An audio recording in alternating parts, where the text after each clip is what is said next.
Pero sa ano, hindi man yan nag-aaral. Sa Diba? video.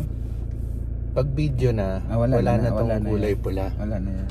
Oo, yun. Good morning. Lunes ngayon. July 15. So, maglilinis kami ng bahay doon sa BF Homes Almanza, yung ating for sale na bahay. Pero bago tayo pumunta ron, pupunta muna tayo doon sa Rainbow Village, kung saan under construction yung isang project po ng parents-in-law ko. Yan. I-check natin yung progress. So weekly, chine-check natin once a week. So ngayon, Lunes, umpisahan natin yung linggo, yon, mapuntahan natin.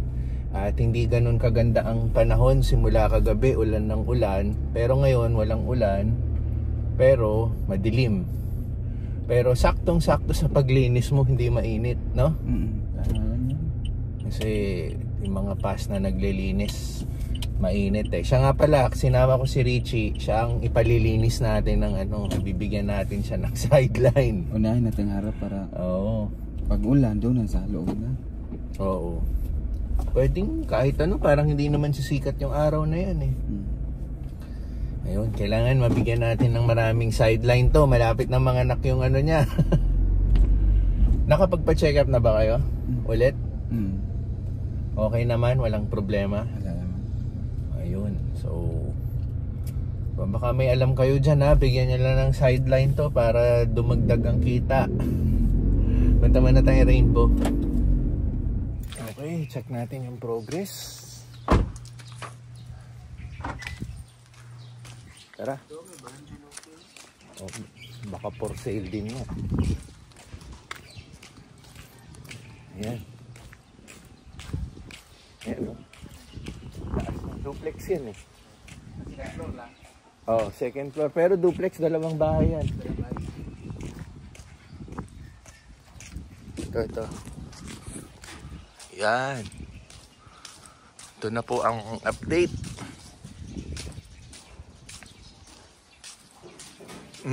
Doon ng terrace. Yan po ang progress medyo okay na. So susunod dito nagkaroon na ng mga semento, hollow blocks dito siguro susunod. Morning. Ayan, yan ang natin. Tsaka mataas din no? Mataas yung first to second floor, hindi ganun Hindi. May kasama pa kasi. Parang high ceiling to, no? High ceiling to, no? Ayun. Yan, check natin yung loob. Ano yun?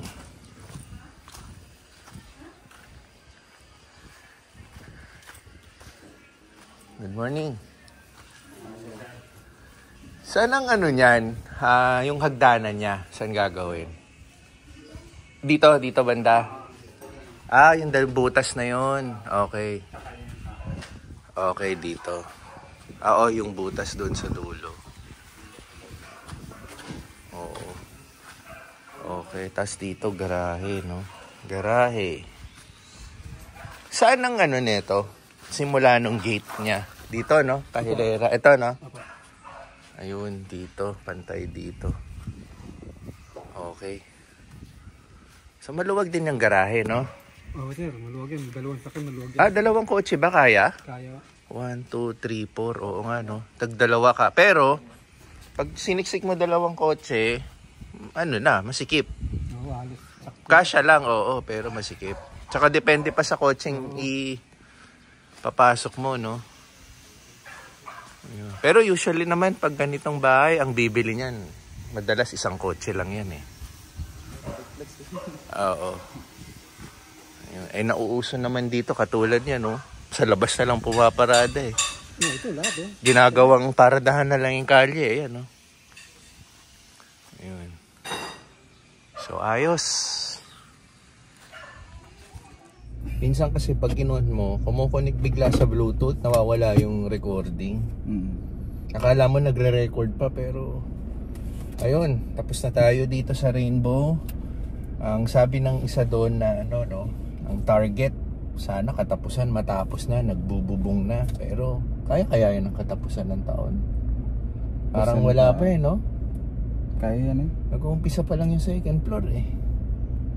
Ayun, Hindi, yan kaya ang yan. target, Malayo pa yun. Kasi hopefully, matapos ng katapusan ng taon para starting next year, mai-post na, di ba? Maibenta na, may for sale. Ang importante lang kasi mabubungan lang yan. Kapag mabubungan na yan, kahit mag-ulan pa, trabaho pa rin sila. Sa bagay. Oo, kasi magano. Oo, tama. Pag nabubungan, kung umulan, tuloy-tuloy na yan sila. madali na magmasilya ng mga pampintura, no? Tama. Dating nagtrabaho to sa construction eh, kaya alam niya eh. Oo. Unahin ang bubong. Ito si Richie all around to, nag-car wash yan. Water station, yan, yung water station namin dati. Tapos nag-drive ka ng truck sa ano, di ba? Davao, may nakita akong post mo eh. Tsaka pakalat-kalat to, pumunta na ng Mindanao to, pumunta pa galing Visayas pa to. Ngayon, alam niya na ang Maynila kaysa sa akin. Mas taga dito na nga yun si Richie kaysa sa akin, mas taga Las Piñas na nga to eh. Ayun, sige, punta tayo sa kabilang bahay, linis tayo. O yan, umpisa na ni Richie mag-map dito sa loob. Tapos ayun, kanina galing na kami dun sa Rainbow Village, no? Yun po yung second project ng parents-in-law ko. Nagre-ready po siya sa kanyang retirement para pag-retire naman po nila, meron po silang added income sa kanila. So, eto naman pong ng location dito is yung first project nila. Dito po tayo sa BF Homes Almansa. So, kanina naisip ko na lang, no, total nandito na kami. Itutour ko po ulit kayo dito sa bahay. Meron na po akong vlog before na iikot ko na po kayo. Pero as a refresher, iikutan po ulit natin. So, saktong-sakto habang naglilinis si Richie, yun naman ang gagawin natin. So, sisimulan of course natin sa harapan. So, ayan.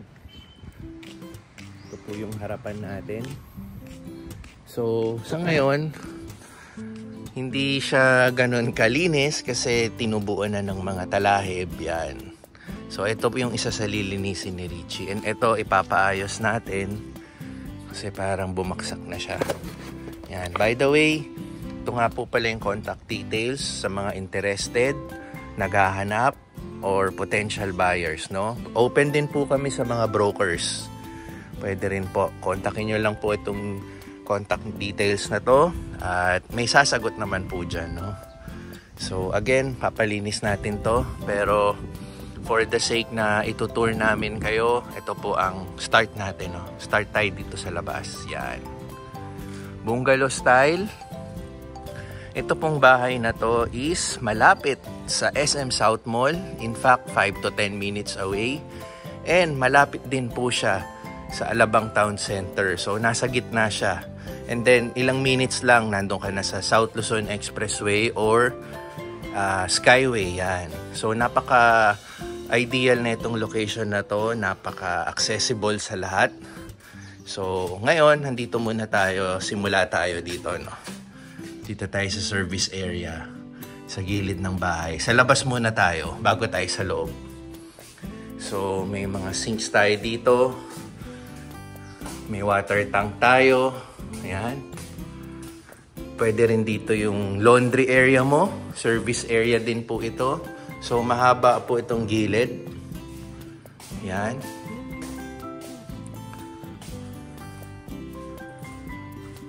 Okay.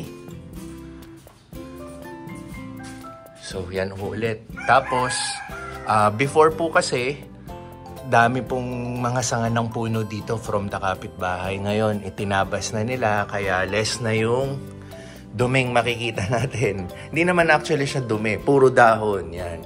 Kaya, once, twice a week, kailangan magwalis, no? Dahil pag may mga buyers tayo na nag-viewing, syempre hindi rin naman kaaya-ayang madumi yung, or madahon yung nilalakaran nila. So, good thing na itinabas na ng mga kapitbahay yung kanilang mga dahon para nakakabawas din sa kalat, no? And again, inumpisahan natin sa service area. Dito rin po sa labas meron tayong powder room, outside powder room, at ito po siya, yan. Very ideal din po tong powder room sa labas, lalo na pag may bisita tayo sa labas. Nag-set tayo ng mga mesa rito. Hindi na nila kailangan pumasok palagi sa loob ng bahay para maki-restroom, no? Sa labas lang meron na. So, maliles yung storbo.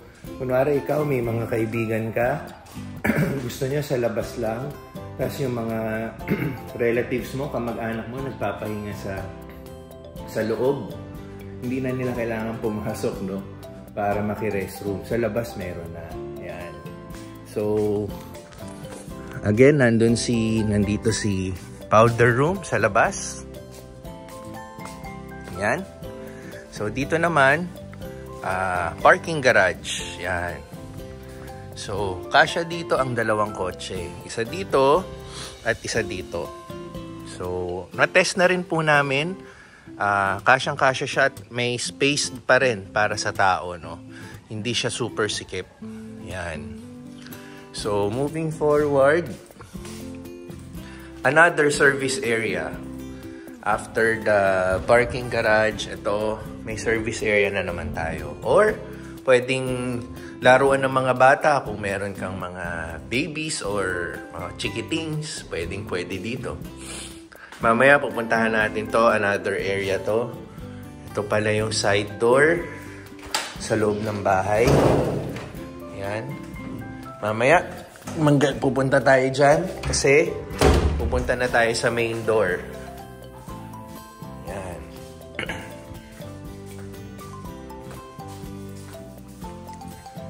So, yan si Richie. Tuloy lang ang paglilinis. Okay, pasok na tayo dito. Ito nga pala yung door nila. Pakita natin para pakita ko lang, Chi, kunwari pumasok tayo. Yan. Diba? Ang ganda ho ng front door natin, no? Ang laki. Yan, hindi yung standard na pang single, no? Okay, pasok tayo.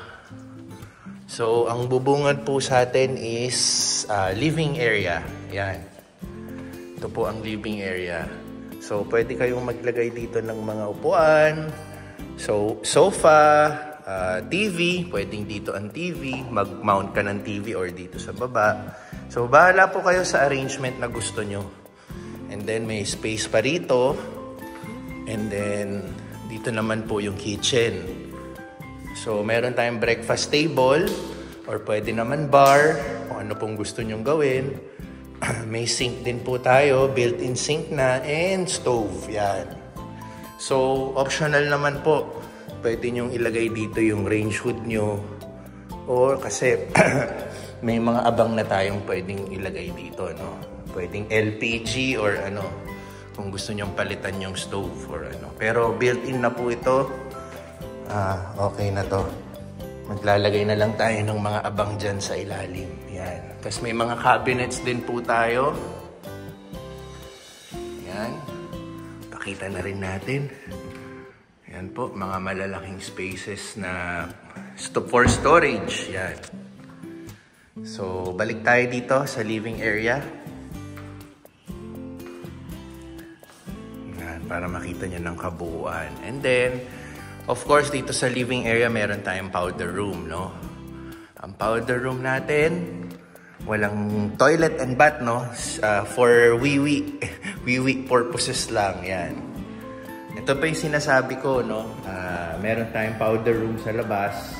Kung may bisita tayo doon, hindi na nila kailangan pumasok dito. Pero kung marami ka talagang bisita, marami silang options, no? Hindi nagkakaroon ng pila sa bathroom. So, okay. So, yan na po. Ngayon, moving tayo dito sa master's bedroom. Yan. Ito po yung master's bedroom. Sara ulit natin para kunwari, mga house tour talaga. So, master's bedroom. Yan, may built-in aircon. Given na po yan. kasama na. May mga closet po tayo. And then, toilet and bath. Yan. So, may water heater na pong kasama. Shower, rainfall style, no? Ang shower natin. And then, yan yung sink. And then, the toilet itself, toilet bowl. Ito po yung sa master's bedroom. Okay. So, ito po yung kabuuan ng masters natin. So, moving. Dito tayo sa bedrooms pa. The second bedroom. Yan. May mga closet na rin po. May mga drawers. Yan. For storage. And then, toilet and bath. Yan. Same na same sa kabila. Rainfall style na shower natin. May toilet, bowl, may sink, and then yun tayo. Okay.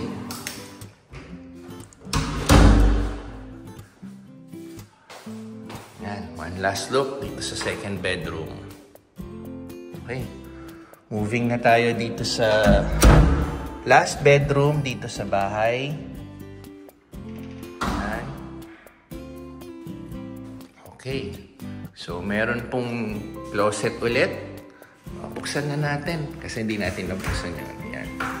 Pare-pareho po yan. Sa kabilang bedroom, ganun din po yung style niya. So, may closet tayo. And then, toilet and bath, of course. Yan. Yan po. Rainfall shower ulit. Toilet bowl, sink. Ayan po.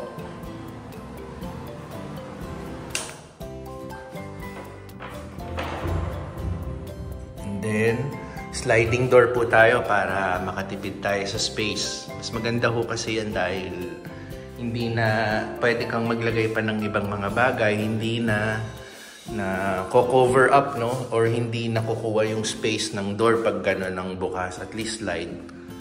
Yan. Space saver ba? Okay? And then, ito yun na yung kabuuan na itong bahay, no? Pero, ang kagandahan dito sa bahay na to, may additional space tayo. Yun yung kanina sa una sa video, which is papakita natin. Itong space na to, okay. So, ito yung living room. May door tayo dito for the service area. Ayan. Po si Richie. At ito yung additional space natin. Papakita natin. So, naka-sliding door siya. And this space, pwedeng storage at pwede rin sa mga maids natin. Yan. So, ito, more space. Nakikita nyo? Ayan, si Richie. And, ito. Dito naman ang dirty kitchen natin. Yan. May kwarto rin dito. Papakita natin yan. Ito, space, again, for dirty kitchen. Pakita natin yung kabuuan. Pwede dito yung stove mo. Tapos sa ilalim yung LPG mo. Or vice versa. Pwedeng dito. Bahala po kayo. Tapos storage space. Pero, most likely dito natin malalagay yung stove natin. And yung LPG, no? Tapos dito na yung pang-prepare ng mga pagkain. Panghugas. Yan. So, kagandahan dito sa maids area, meron toilet and bath. Yan. May pang-shower na sila, may bowl. Yan, kumpleto, no? May sarili na sila. And ang kagandahan pa dito, may sarili silang kwarto. At nandito lang sa tabi ang kwarto nila. Yan. Yan. So, pwedeng dito yung bed, double deck, single bed, kung depende ilan ang magiging maids mo. So, may sarili silang area, may sarili silang bathroom, may sarili silang mini area. Kung gusto mong dito sila kumakain, dito yung ibang mga pastime nila, pwede dito, no? So, yun. Nakaseparate po ito sa bahay kasi ito po yung pinakabahay natin. Tapos dito sila. Ang kagandahan din po, at least kung may bisita tayo, hindi sila labas-pasok, di ba? Para nakaka-interrupt, di ba? Usually kasi, no, pag may bisita tayo, yung mga mates natin, nahihiya silang lumabas, tumawid-tawid na nakikita ng ibang guests. At least, may freedom pa rin sila nakakagalaw rito sa space nila. Di ba? So, yun. Pagpapatuloy pala natin. So, since nandito yung area nila, dito naman, may lagusan tayo. At dito tayo galing kanina. Isa pang service area. Yan. So, yan. May laundry area tayo. Nakita na natin to sa unang part ng video. Hanggang doon, tagos papunta sa harapan. So, dito may daanan tayo. So, balik na tayo. So, yun. Hindi tayo ganun kagaling mag-tour sa bahay, pero sana nakita nyo lahat, naintindihan nyo, at na ano ko kayo dito sa bungalow style na bahay. Yan. Ito pala. Okay. So, antayin na lang natin si Richie matapos. Tsaka medyo tutulong na rin tayo ng konti para mapabilis, no? Kasi may mga nakita tayo iba pang mga spots na kailangan linisin.